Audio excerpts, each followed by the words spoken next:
안녕하십니까. 6월 12일 토요일 말씀 묵상 함께 시작하겠습니다. 오늘도 주님께서 주시는 은혜가 우리들 가운데, 그리고 우리 성도님들 가운데, 가정과 생업 가운데, 그리고 섬기시는 교회 가운데 충만하시기를 간절히 기도합니다. 오늘 본문은 예레미야 16장 14절에서부터 21절까지인데요. 어떻게 보면 예레미야라는 이 책 전체를 흐르는 주제와도 같은 내용을 다루고 있는 본문이라고 할 수 있습니다. 어떻게 보면 예레미야라는 책이, 그 두꺼운 책이, 구약에서 시편을 제외하고는 가장 긴 책이 뭘 말하고자 하는가, 이거 하나만 기억하면 예레미야를 이해했다고 말해도 되지 않을까. 조금 과장을 섞어서 말이죠. 좀 과장을 섞어서 오늘 이 본문을 우리가 온전히 깨닫는다면 예레미야의 마음, 예레미야를 통해서 말씀하시는 하나님의 마음을 깨달을 수 있지 않을까 생각합니다. 그럼 오늘 말씀을 함께 보면서 그것이 과연 무엇인지, 그 주제가 과연 무엇인지 생각해보는 시간 갖도록 하겠습니다. 여호와의 말씀이니라. 그러나 보라, 날이 이르리니 다시는 이스라엘 자손을 애굽 땅에서 인도하여 내신 여호와께서 살아계심을 두고 맹세하지 아니하고 이스라엘 자손을 북방 땅과 그 쫓겨났던 모든 나라에서 인도하여 내신 여호와께서 살아계심을 두고 맹세하리라. 내가 그들을 그들의 조상들에게 준 그들의 땅으로 인도하여 드리리라. 여호와의 말씀이니라. 보라, 내가 많은 어부를 불러다가 그들을 낫게 하며 그 후에 많은 포수를 불러다가 그들을 모든 산과 모든 언덕과 바위 틈에서 사냥하게 하리니 이는 내 눈이 그들의 행위를 살펴보므로 그들이 내 얼굴 앞에서 숨기지 못하며 그들의 죄악이 내 목전에서 숨겨지지 못함이라. 내가 우선 그들의 악과 죄를 대나 갚을 것은 그들이 그 미운 물건의 시체로 내 땅을 더럽히며 그들의 가증한 것으로 내 기업에 가득하게 하였음이라. 여호와 나의 신, 나의 요새, 환난 날의 피난처시. 민족들이 땅 끝에서 주께 이르러 말하기를 우리 조상들의 계승한 바는 허망하고 거짓되고 무익한 것들이라. 사람이 어찌 신 아닌 것을 자기의 신으로 삼겠나이까 하리이다. 여호와께서 이르시되, 보라, 이번에 그들에게 내 손과 내 능력을 알려서 그들로 내 이름이 여호와인 줄 알게 하리라.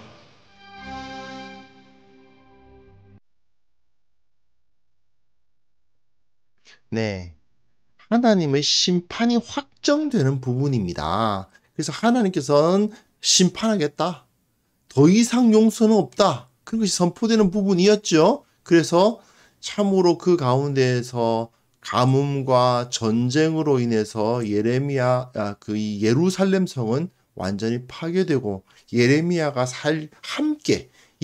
그 안에 살고 있는데 예루살렘 성이 파괴되고, 그것으로 인해서 참된 선지자는 참으로 고통을 당하면서 살아야만 합니다. 어떻습니까? 고난의 길로 부름을 받았는데 지금은 아직까지 그 심판이 이루어지지 않다 보니까 심판을 전하는 선지자가 심판당하지 않은 이 유다인들에 의해서 고난을 당하고, 그리고 정작 심판이 이루어지면, 그 예루살렘 성이 파괴되면, 예루살렘 성이 파괴됨으로 말미암아 또 같이 피해를 받고, 예레미야 선지자는 하나님의 말씀을 전했다는 이유로 예루살렘의 멸망으로 인한 피해에서, 그러한 고통에서 열외 바깥으로 너는 제외되느냐? 안 되더라는 겁니다.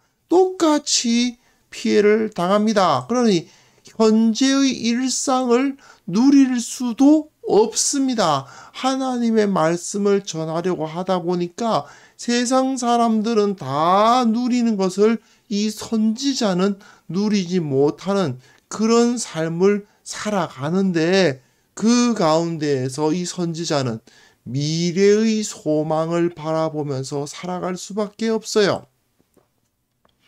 지금 이 현실 상황에서는 어떠한 소망이 없는 겁니다. 다 무너졌어요.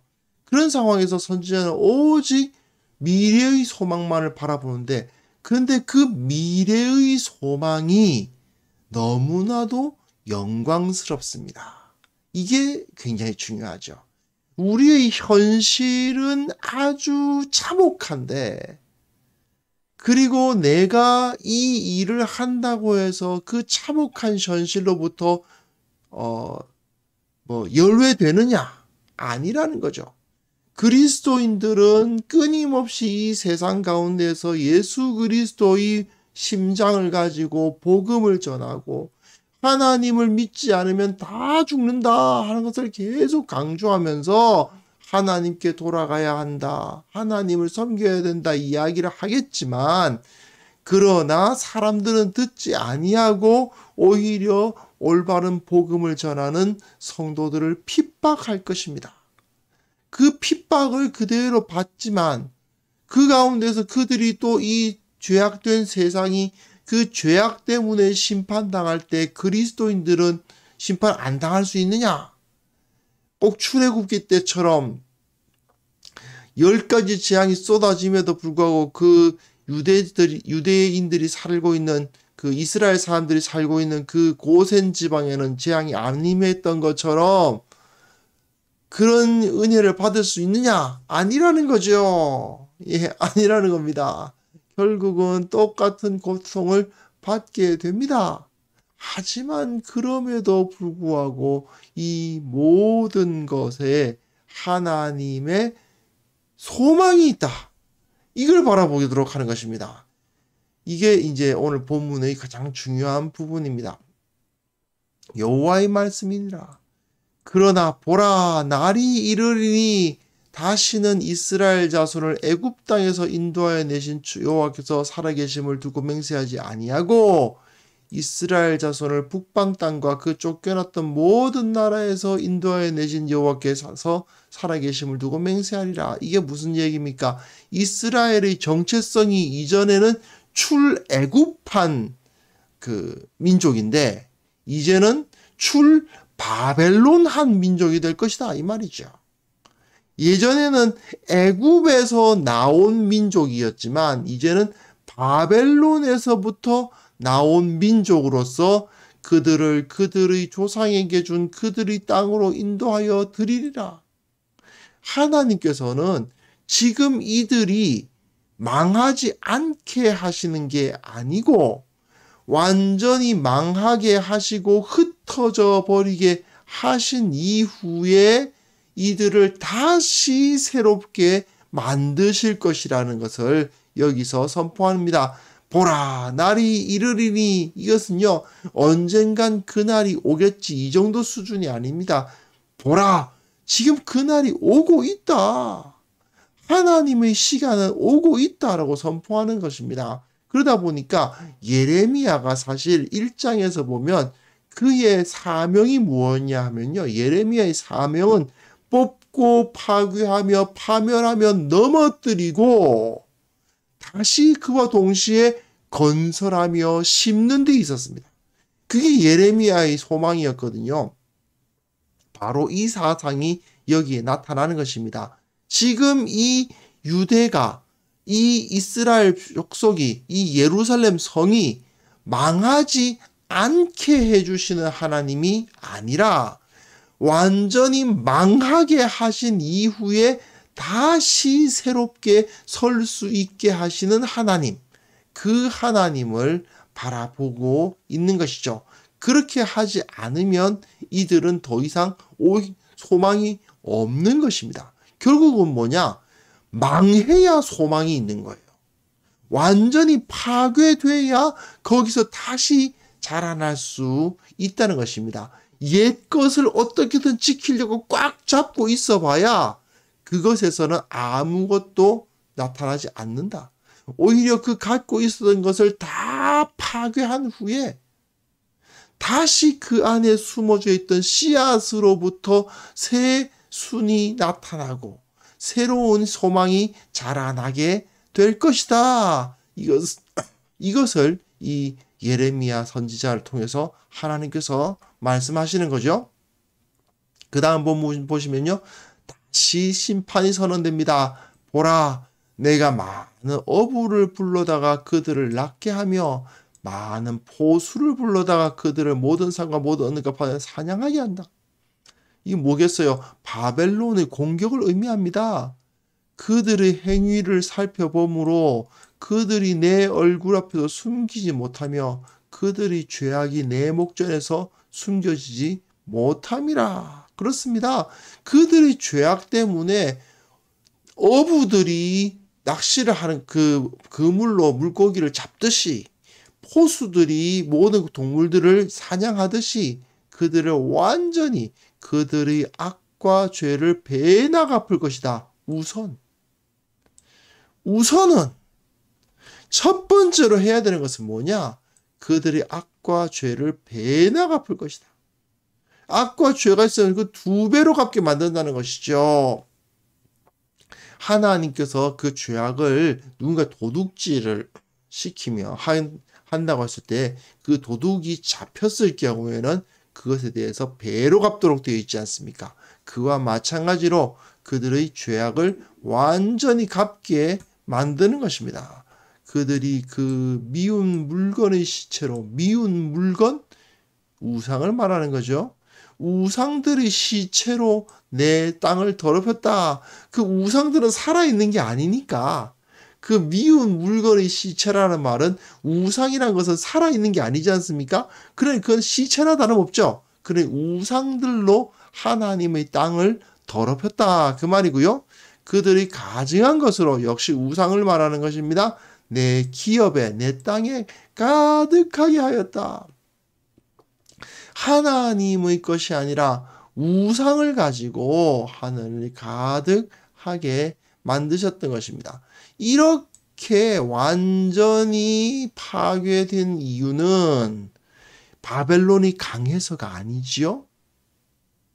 바벨론의 신이 여호와 하나님보다 강하기 때문이 아닙니다. 오히려 하나님께서 이스라엘을, 예루살렘을, 이 유다의 거민들을 그들에게 맡겨버리신 겁니다. 바벨론의 손에 맡겨버리신 겁니다. 그걸 통해서 다 파괴하게 하셨습니다. 그런데 이것이 아주 중요한 게 하나님이 왜 이렇게 파괴하셨는가? 청소하시려고. 그 미운 물건의 시체로 땅을 더럽히고 그들이 가증한 것으로 내 기업에 가득하게 했기 때문에 어떻게 해야 됩니까? 다 쫓아내버려야 됩니다. 이런 거죠. 우리 아이들이 자기 아이들에게 이제 방에 들어가 봤는데 방이 그냥 난장판이라고 한번 생각해 봅시다. 방이 그냥 완전히 난장판입니다. 그럼 어떻게 하시겠습니까? 예, 좀 혼이 나야죠. 너 방이 이게 무슨 일이냐 하고 막 혼을 낸 다음에 아이를 그 방에서 내쫓습니다. 그 다음 어떻게 해요? 그 방을 완전히 대청소를 해버리죠. 싹 필요 없는 것들, 그 안에 더러운 것들, 오래된 물건들 싹 끄집어내서 다 내버리고 그때 어떻게 되나요? 그 아이는 막 그냥 울고 불고 엄마가 뭔데 아빠가 뭔데 내 걸 다 막 그 부수냐 막 그렇게 막 할 수 있겠지만 그러나 그 청소가 싹 끝나고 난 다음에 다시 그 아이에게 혼을 낸 다음에 방을 깨끗하게 써야 한다. 그래야 이제 올바른 것이다라는 것을 혼을 낸 다음에 다시 그 방에 들어가게 해주면 사실 그 아이의 입장에서도 깨끗하게 정리된 자기 방이 눈앞에 놓이지 않습니까? 그와 마찬가지입니다. 그 아이는 살아보니 엄마가 아빠가 그 방을 싹 치워버리는 것이 오히려 자기에게도 더 좋았다라는 것을 알게 됩니다. 마찬가지로 이 예루살렘 거민들은 그 안에서 우상을 섬기고 하나님을 멀리하고 그 우상 섬기느라고 마치 그 자기 방에서 장난감 갖고 놀고 게임하면서 노느라고 엄마 아빠 얼굴도 안 보는 그런 아이들처럼 그 안에서 우상 섬기느라고 하나님 안 섬기고 있다가 하나님께서 그냥 끄집어내가지고 혼을 낸 다음에 쫓아내버리고 자기 방에서 쫓아내버리고 그것을 싹 치워버리시는 것과 같은 겁니다. 하지만 그 싹 치워버린 그 방에 새롭게 들어갔을 때에는 그들이 그곳에서 하나님의 이름을 부르게 되고 참된 하나님의 그 은혜를 누릴 수 있게 되는 거죠. 이게 바로 예레미야의 주 메시지입니다. 예레미야가 뽑고 파괴해버리고 다 부숴버리고 싹 그냥 아예 황무지가 되게 만든 다음에 어떻게 보면 처음부터 다시 시작하는 것과 같은 그런 상황이 되지만 그것이야말로 한마디로 하나님의 은혜라는 거죠. 그렇게 해주시는 하나님의 은혜. 어린아이가 자기 방을 엉망으로 만들었지만 그것을 쫓아내고 그 방을 청소해 주시는 부모님의 사랑처럼 하나님께서 그 은혜를 베풀어 주시는 것입니다. 그러니까 유다 백성들은 쫓겨 나가야만 해요. 소망을 얻기 위해서는. 유다 백성들, 예루살렘 거민들은 바벨론으로 끌려가야 돼요. 하나님의 백성으로 남기 위해서는 말입니다. 자, 19절부터 보시면 여호와 나의 힘 나의 요새 환난 날의 피난처시여. 네, 이 예레미야의 입에서 이제는 찬송이 나오죠. 전에는 탄식이 나오지 않았습니까? 하나님 이러실 수 있습니까? 하는 탄식과 불평이 나왔지만 이제는 찬송이 나옵니다. 여호와 나의 힘 나의 요새 환난 날의 피난처시여. 민족들이 땅 끝에서 죽게 이르러 말하기를 우리 조상들이 계승한 바는 허망하고 거짓되고 무익한 것뿐이라. 사람이 어찌 신 아닌 것을 자기 신으로 삼겠나이까 하리이다. 민족들이 뭡니까? 이스라엘뿐만이 아니라 모든 민족들을 말하는 것입니다. 이 유다와 예루살렘 거민들이 모든 민족들, 그 이방 민족들로 다 쫓겨나가서 그곳에 흩어졌습니다. 하지만 그들이 그곳에서 그 이방 민족들을 하나님께 돌아오게 만드는 요소가 됩니다. 그들이 하나님을 저 민족들로 하여금 알게 하고 결국은 그 민족들이 하나님께로 돌아오는 역사가 일어날 것이다. 그들이 갖고 있었던 우상들이 다 파괴되고 이제는 하나님만을 섬기는 날이 오게 될 것이라는 사실을 예레미야는 바라보고 있습니다. 여호와께서 말씀하시기를 보라 이번에 그들에게 내 손과 내 능력을 알려서 그들로 내 이름이 여호와인 줄 알게 하리라. 하나님의 영광을 나타내 주시겠다는 것이지요. 하나님께서 모든 무익한 것, 쓸데없는 것, 우상들을 섬기고 있었던 사람들에게서 다 그것들을 다 파괴해버리고 하나님의 백성들이 우상을 섬기고 있었지만 그들의 우상들을 다 무너뜨려버리고 하나님께서는 새로운 이스라엘, 새로운 구원의 역사를 이루어 주실 것이다. 그들로 내 이름이 여호와인 줄 알게 하리라. 저 모든 백성들이 다 출애굽과도 같은 역사, 다 구원받는 역사를 하나님께서 이루어 주실 것을 여기서 말씀하시는 겁니다. 결국 하나님은 예루살렘 성전을 무너뜨리셨지만 예수님을 통해서 참된 이스라엘을 이루시지 않으셨습니까? 옛 이스라엘은 뽑아버리셨습니다. 그리고 새 이스라엘인 교회를 세우신 거예요. 파괴되었지만 건설되었고 멸망했지만 회복하는 일이 일어난 것입니다. 이것은 이제 예수님부터 보이는 그 하나님 나라의 역사에서 계속해서 일어나고 있습니다. 예수님은 십자가에 달려 죽으셨죠. 파괴되신 겁니다. 하지만 예수님이 다시 살아나심으로써 건설되셨죠. 십자가에서 멸망하셨지만 다시 그 무덤에서 회복되어 나가오심으로 말미암아 하나님의 나라가 만들어진 것입니다. 그걸 통해서 온 세상의 소망이 되셨어요. 인간 역사상 가장 비참한 형틀이었던 십자가, 그것이 하나님의 아들이 앉으신 가장 영광스러운 보좌가 되었습니다. 그래서 수많은 사람들이 지금도 예수 그리스도의 십자가를 영광스러운 상징으로 여기고 있지 않습니까? 하나님께서 이런 역설적인 역사를 이루어 가시는 겁니다. 우리의 인생 가운데서도 하나님께서 함께 하신다면 전화위복의 역설이 반드시 일어납니다. 절망이 소망으로 바뀌는 역설이 나타날 것입니다. 이것을 믿고 하나님 의지하고 오직 예수님의 뒤를 따르겠노라고 결단하는 그런 사람들이 되어야 됩니다. 만약에 우리가 하나님 앞에 바로 서지 못하면 어떻게 될까요? 하나님은 결국 우리를 벌하실 겁니다. 모든 것을 빼앗으실 수도 있죠. 하지만 하나님께서 그렇게 하시는 이유는 무엇입니까? 우리를 사랑하시기 때문입니다. 좀 제가 예화처럼 말씀드렸습니다만 방을 엉망으로 만들어 놓은 애를 내쫓는 이유는 무엇입니까? 그 아이를 사랑하기 때문이고 그 아이에게 깨끗한 방을 만들어 주기 위함이잖아요.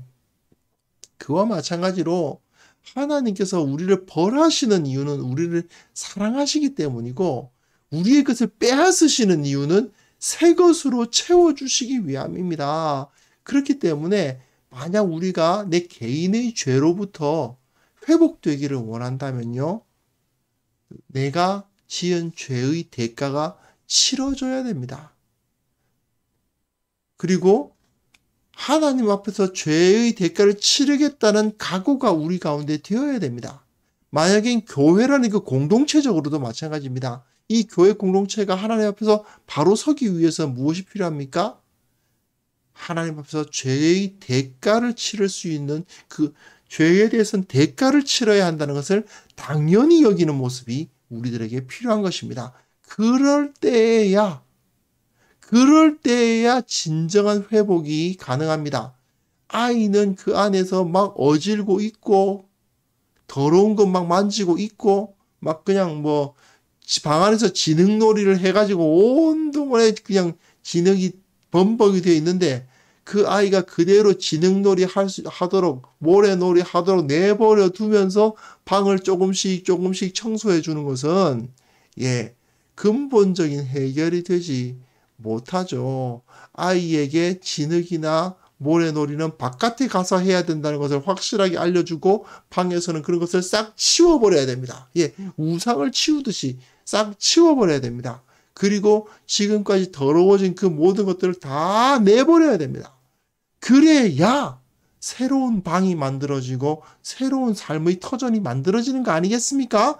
마찬가지로 하나님께서는 우리들에게 그런 역사를 일으키시기도 한다는 것입니다.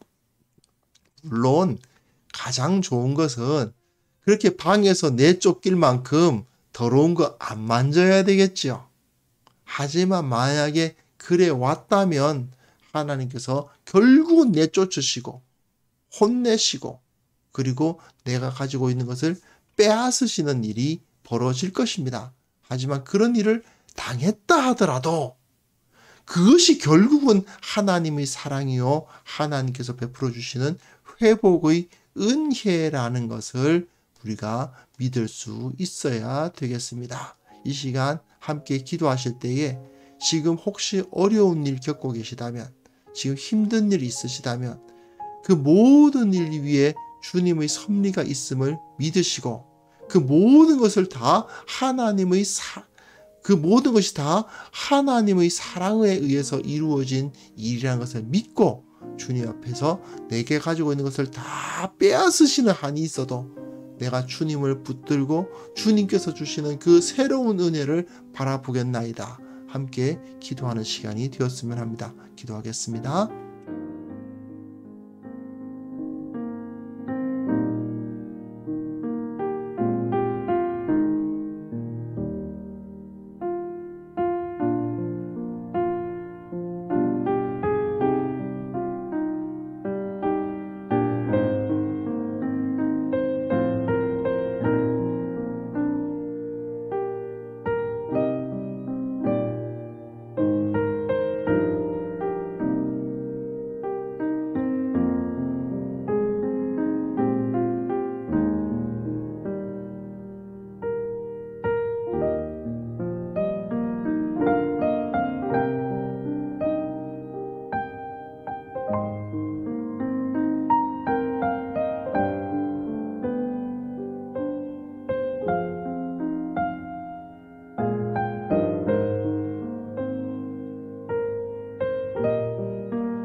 하나님 아버지, 주님께서 저희들에게 이 은혜를 허락하여 주셨음을 감사드립니다.